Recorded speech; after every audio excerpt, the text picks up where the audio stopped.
And joining us now is Penny Nance, President and CEO of Concerned Women for America. Penny, welcome. Great to have you with us today. We just heard from Governor Youngkin. That was just Governor Youngkin there. You know, is this the beginning of the end for mask mandates in schools across the country, Penny? Well, Jenna, this 2022 is the year of the parent. We had parents that were stuck at home during the pandemic who learned shockingly when their schools were closed down about the, terrible nonsense gender theory, critical race theory that was being, really anti-Christian dogma that was being taught to their children, and they woke up to it. They were awakened. And so this is just really a follow-on of that. The fact that suddenly kids were finally allowed to go back to schools, but the teachers union said, no, we want them masked. Well, now we've seen the fallout of that.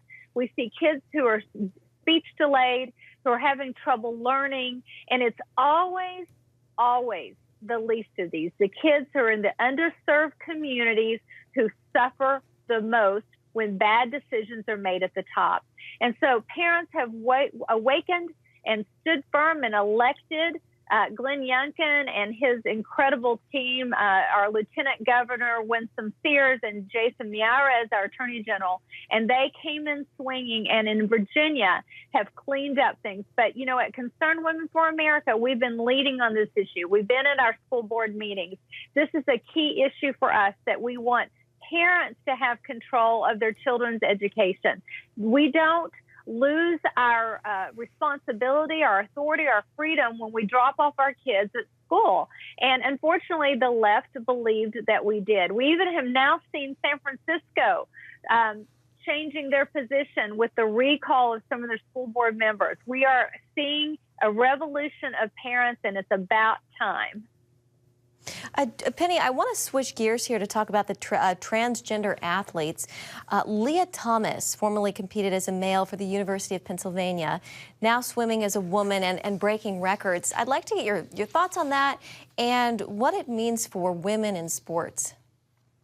You're right. So Leah Thomas, who was formerly known as Will Thomas, was number 462 ranked nationally when he says she's she, so she's a trans woman. It's a little confusing.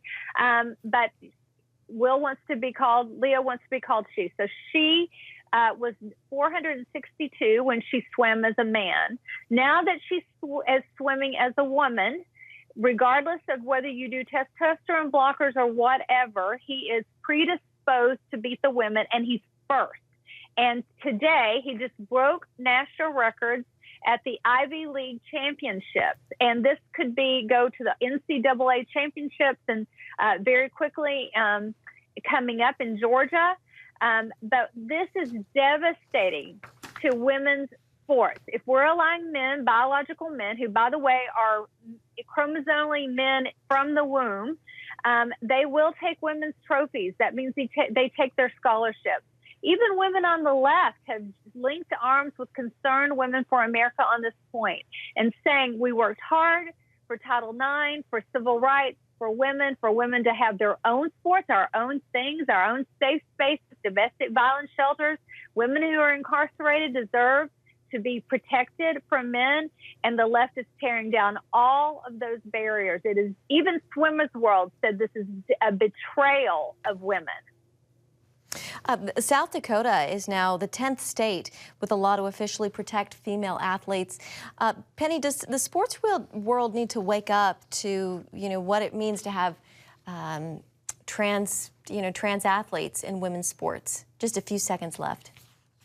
Absolutely. They have to wake up, but I think they are. We just had one of our Young Women for America leaders who's an athlete, testified in Kentucky. Her name's Hallie Gravely. We have young women standing up and saying, protect our sports. We still want there to be single-sex sports for women because otherwise we can't win. Men are biologically predisposed to take our trophies, and it's not